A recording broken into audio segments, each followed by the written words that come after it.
All right, you knew we were going to talk about it. Rapid reaction time.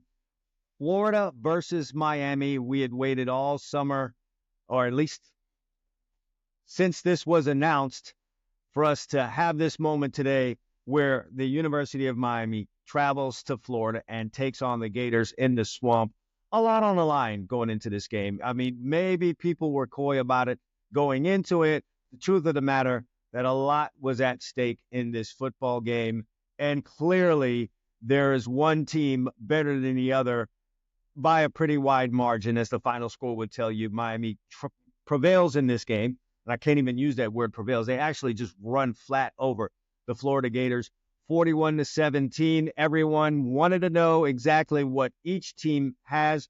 How good is Cam Ward? How good is this new version of the Florida Gators, who are walking into the hardest schedule, maybe perhaps ever in college football history? And they are going to walk into this 2024 season on the heels of a most embarrassing loss. And this ties the worst opening season loss. Or I think it was the worst home opener loss in Gator football history. Now they're going to walk into the rest of their very difficult schedule with that as the catapult. Can I even use that word? They're opening up their season with a 41-17 loss to an in-state rival. Things are going to get kind of dicey up there in Gainesville. But I really would rather talk to start this thing about the University of Miami. Now, I'm on record as saying, hey, I am not entirely sure that this is the year, and I am not going to be one of these guys that overreacts to week one. But good God, did that look really good out there on the football field. There might have been some concerns perhaps about Cam Ward opening up his University of Miami career on the road, in the swamp, in front of 90,000 people. Folks, did you happen to see his level of calm and cool back there? I mean, this guy was like the Marlboro man from the 70s, just not worried about anything, cool as a cucumber. Even he scrambled on one play and was looking over his shoulder like he had gone back to high school at this age and was playing against high school football players. By the way, if you are a Florida football alum, if you had ever played defense for Florida or you were ever involved on that side, you care about Florida, you're a defensive-minded guy, that has to piss you off. I mean, a quarterback should have to pay a price for behaving in that way. There was just a total lack of respect for any physicality that Florida might have been bringing on the defense. I mean, running and casually looking over your shoulder as you're running, like, where's the defense? Where are you guys? And we're talking about on the first drive of the game. There was a certain amount of intensity that was lacking on the Florida side there. But again, the University of Miami, Cam Ward, the University of Miami has a quarterback. This is going to be a big difference maker. Now, if you watched any of the Two Chums football podcasts, we went about making predictions for all of the teams this season, all of the major teams in the Power Four, and laying things out.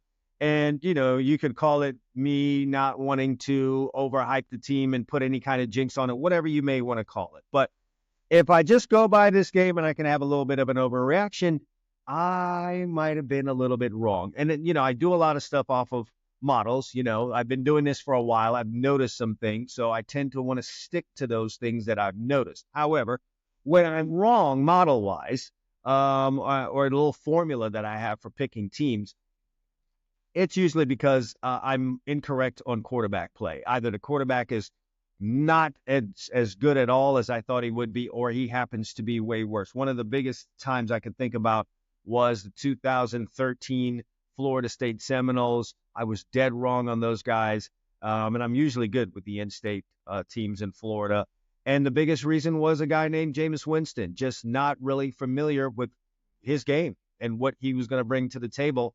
And he was lights out, obviously, that season. So I might be running into the same thing here with the University of Miami. And you know what? I'll be damn glad if I'm wrong about it. I was saying 9-3 after watching this team today. And again, you don't want to overreact to the first game, because how bad is Florida? How good is Miami? You still kind of have some of those question marks going in, but I know what my eyes showed me on defense. I know what my eyes showed me in the trenches. And I know what my eyes showed me with that guy behind center Cam Ward. So I'm looking back now at the schedule, and the way I'm looking at it, there isn't a problem. If this is going to be the 2024 University of Miami football team, there isn't a problem until October 19th at Louisville. All right. And we still got to progress and see what Louisville looks like. In my mind, that trip out to Cal was going to be a little bit dicey because it was after what is always a spirited game against Virginia Tech. But Virginia Tech lost to Vanderbilt today. So what is Virginia Tech? Could this be the worst version of Virginia Tech we've seen in 20 plus years? Could be. So University of Miami might be able to run through that game without much stress at all. And now going to California isn't that big of a deal. And then, Cal wasn't looking all that great in their game against UC Davis, which is still being played right now. So University of Miami looking better than I thought, and I thought they'd be really good. But then Virginia Tech and Cal not looking like anything. Prior to that, you got a game at USF and Ball State, Florida A&M next week. So I'm not seeing a problem at all until you go to Louisville on October 19th, which is then followed the next week by Florida State. We'll get a better look at Florida State on Monday to see if was that an anomaly against Georgia Tech, or can they now get their act together? So Louisville and Florida State back-to-back seems now to be the biggest problem. You're getting Duke at home, going to Georgia Tech. You're going there with revenge on your mind, but we also do need to see how good is Georgia Tech.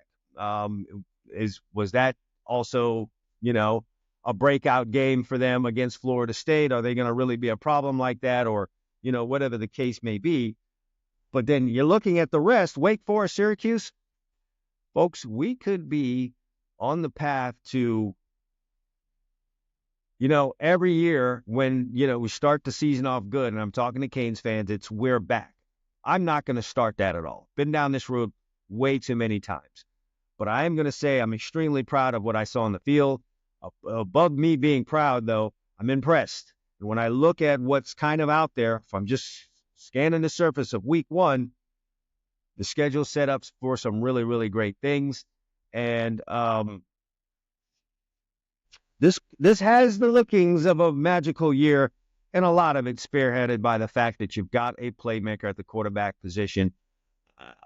I know I spoke about him, scrambling out and then looking over his shoulder, but it's just the level of calm and composure that he had when he took the snap.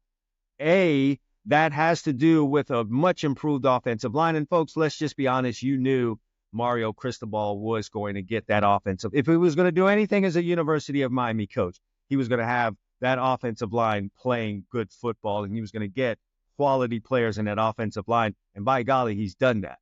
Combine that with just the calmness and coolness. Cam Ward was playing like he was a 10-year NFL vet playing college football. And if that's how he's going to operate this year, woe to the rest of college football, woe to the rest of the ACC, woe to anyone that's on the University of Miami schedule right now. He went into the swamp, and for those that might have been worried about him having a difficult game in a difficult venue, in his first game as a University of Miami football player, 26 of 35, 385 yards, 3 touchdowns, and 1 interception. Obviously a throw I think he would love to have back, but whatever. That's a fairly clean sheet.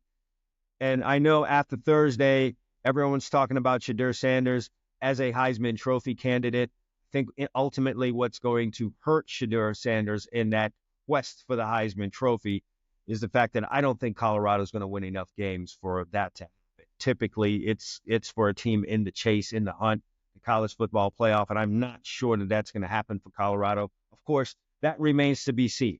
But you want to know who looks like he's going to have a legit shot? It's this fella right here, Cam Ward, who threw for 385 yards in the swamp today. And was cool, calm, and collected. And that's in his first game with the Canes. This is only going to get better, folks. He's only going to get more comfortable. He's only going to get more comfortable with the concepts and with the schematics and with the players and the personnel. It's only going to get better.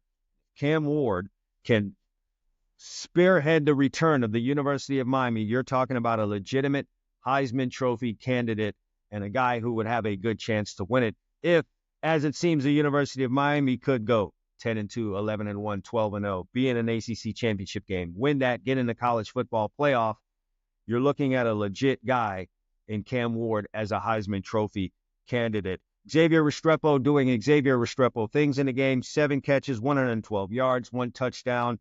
What I'm most impressed in is that the University of Miami racked up 529 total yards. Only one team had more than that against the Florida Gators last season, and that was LSU. On top of that, I spoke of University of Miami's defense, flying around, getting to the football, getting hats to the ball, especially on those screen plays, and anything they were trying to do to get the ball to Eugene Wilson, who is far and away the best wide receiver that the Florida Gators have. I love the way we swarmed to the football there. Loved the pressure we're putting on the quarterbacks. End up knocking Mertz out of the game. They held Florida to 261 total yards. Only one team held Florida to less yards than that, and that was Florida State at the end of the year last year when I think what's been happening the last few years is Florida gets to that Florida State game. And yes, it's a rivalry, but they have been kicked in the shin so many times and so hard. By the time they get around to that game, I'm just not even sure you're getting the best Florida Gators there. So 261 total yards for Florida. And as I said, only one team held them to less than that last year. So that's very, very impressive. You hold between two quarterbacks, the University of Florida, to only 122 yards passing. I was impressed with Graham Mertz. I thought he was going to be a really, really solid performer for Florida, and then still has a chance to do that this season. But 11 of 20, 91 yards, 0 touchdowns, 1 interception. Folks, that's an impressive performance for a defense. Everyone was talking about DJ Lagway. Yes, he looks like he's the future. I was trying to urge some Florida fans, you don't want to hurry up and rush this guy in here because you're unhappy about this one game against your rival. Don't overreact, because I saw fans in Florida who have, for some reason, an undue influence on staff and administration there. I'm going to make this, you know what? I'm going to hold that. I'm going to get into that later. Nevertheless, I saw them rush Anthony Richardson onto the field in Florida before he should have got on there, and I think that stunted that young man's growth. Nevertheless, he was able to become a first-round pick, and hopefully good things happen for him with the Indianapolis Colts. You don't want to repeat that story here with DJ Lagway. Now, he had to get into the game today because Graham Mertz got hurt, but you don't want to force this kid onto the field before he's ready. Let whatever is going to happen this year happen out on that field. Just don't think you have a kind of a season ahead of you as the Florida Gators that says you're going to be in an SEC championship game, that says you're going to be in any kind of a push for a college football playoff. None of those things, I think, is on the table for you this year. So just let things play out. Let them go. Let Graham Mertz do his thing. You let DJ Lagway get his little spots here or there, get his footing at Florida, and then move into the spot. Listen to me on this one, Florida Gators, but you guys are going to do what you want to do anyway. Anyway, Lagway comes in 3 of 6, 31 yards, couple of decent rushes, but he also throws an interception. So let's fly over now to the Florida Gators record, what we think it's going to be as we look at the schedule once again. I'm right now in the midst of watching Notre Dame and Texas A&M. Texas A&M looks like they're going to be a pretty good football team this year.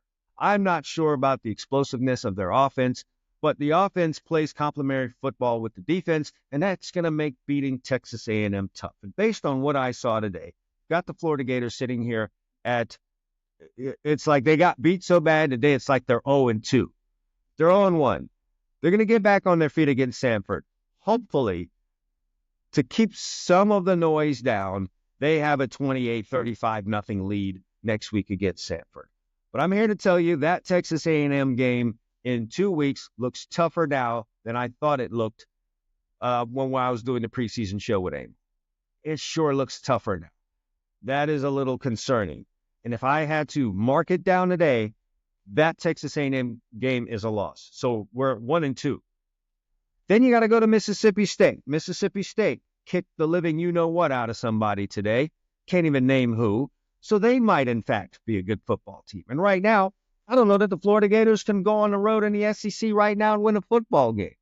I'm not even sure of that. Hey, Vanderbilt looks good. Vanderbilt upset somebody today. Vanderbilt went out and won a football game against Virginia Tech. But we're not talking about Vanderbilt because they're not on the schedule.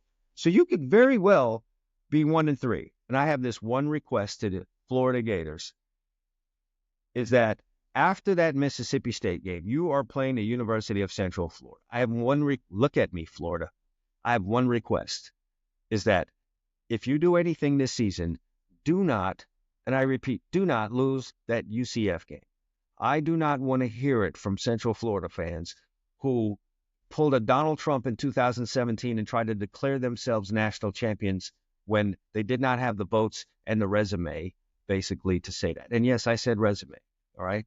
Yes, you've had a record. You're not the first team to be undefeated in a season. Boise State's done it. Fresno State's done stuff like that before. They didn't just go and crown themselves as champions. I am scared for the mentality and all of the noise that we would get from UCF if they happen to topple anyone in the big three in the university in the state of Florida. And yes, that is still Florida State. That is still Miami. That is still Florida. Florida, get the job done against UCF. So I'm going to give them that. So now we're 2-3. And then, folks, the trouble starts. You're at Tennessee. Then you're home against Kentucky. And while you might sit here today and say, oh, that Kentucky game's going to be a win, if you are sitting in that game at 2-4 after losing to Tennessee, I'm not sure what your mentality is going to be like against Kentucky. And then I don't think after that you have a chance really on paper, at least going in, to win any of the games remaining on your schedule. This Florida Gators team could very well go 2-10 this year. 3-9 is starting to seem likely. Of course, we need to get another, week under the belt to kind of see what these teams are. But folks, we know Florida State's a good football team. We know Ole Miss is good. We know LSU is good, or we're going to find out tomorrow, but they should be good. We know what Texas is. We know what Georgia is. That's been proven over time. So who are your chances to win? Kentucky and at Mississippi State in the Samford game? I said 5-7 for Florida. I'm not even feeling that now. 4-8 and 3-9 seems more like it. It's a lot of football left ahead of us, but I'm really scared for you guys down in Florida. So to wrap things up, University of Miami looks very, very impressive. I am cautiously optimistic with what I saw today. Tremendous defense, getting to the football. We've got a playmaker at quarterback. He makes everyone else back there good. Damian Harris looks like a really strong running back. We've got a nice trio of running backs back there. We've got some thunder. We've got what we need. And we've got some intensity. And I've got to give some kudos to Mario Cristobal and how he has put things together. Things were looking a little bit on the bleak side after the Georgia Tech game, according to fans, but I'm never one to overreact. If you know me, you know that. I was not tripping off of the Georgia Tech game. It's one of those learning experiences that you have as a coach. I'm sure if he's faced with that situation again in the future, he'll do things differently. That does not take away from how he's built up this program with high school recruiting, with getting guys out of the transfer portal, and just putting together a nice, strong staff and just really changing the culture there at the University of Miami. So I'm very, very happy about what I saw on the field, very proud of it, very impressed, and really anxious and looking forward to what the rest of the season holds. For the Florida Gators, you guys got to get it together, man. You've got to find some fire. You just didn't come out in this game against a rival at home in front of 90,000 fans and have enough fire. Maybe you weren't as talented. Maybe you didn't have all the playmakers you needed. But, man, you could have made up for some of that with some fire and some intensity, and I just did not see that at all. You've got to find it quick, or we kind of know how this thing goes in Florida. We've seen it several times now. All right? I'm going to say this to your Florida Gator fans.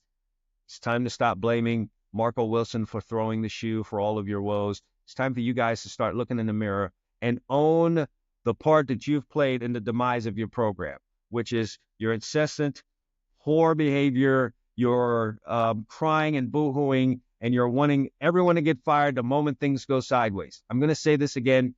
Will Muschamp should not have been fired at the University of Florida. He should have been able to stay on. Whether or not he'd still be there, I don't know, but it was way too soon. And I think if you're being honest as a Florida Gator fan and you look back at it right now, you're going to have to agree with me. You can hate me all you want. I could care less. But I'm here to tell you guys, you ushered Will Muschamp out of the door too fast.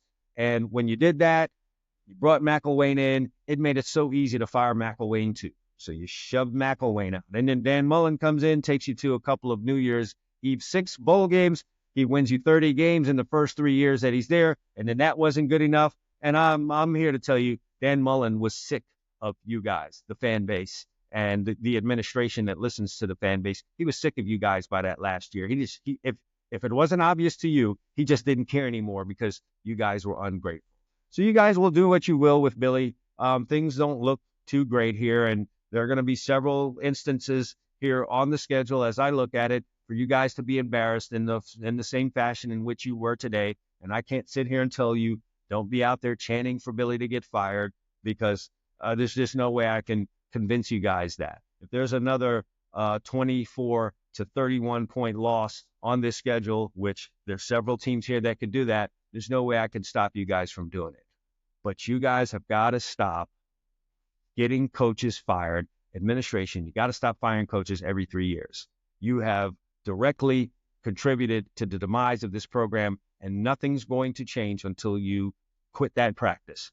This is not the job that people thought it was. It's not the job that people are going to be looking for down the pike because you just fire guys too soon. Great coaches aren't coming to the University of Florida, despite the fact that it's in the state of Florida and there's a rich backyard that you could jump through, because you don't have any job security there. It's going to be tough for coaches to convince staff members to come on because you're getting rid of guys way too fast. That's just my only PSA. You guys don't have to listen to that. But if you sit here and look at yourself in the mirror, Florida Gator fans, you guys did this. You guys going overboard. You have been insufferable since Urban Meyer walked out of your doors and headed north, eventually to Ohio State. The Urban Meyer era is over. The Steve Spurrier era is over. Get yourself a solid football coach and ride with him. Get the right guy in there, and the right guy is going to be whoever you guys hire next. That's going to be the right guy. I would suggest that whatever's going on, whatever's happening there, you get behind that guy and support him, because whoever it is probably coming in here after 4 straight losing seasons. You are not the Urban Meyer University of Florida football team anymore, and so you need to divorce yourself from those years. They're happy memories. Don't compare anyone to that, and let's start thinking about building that thing from the floor up. So get behind whoever the next coach is, because that's going to have to be your right coach. Because if you fire that next guy in 3 years,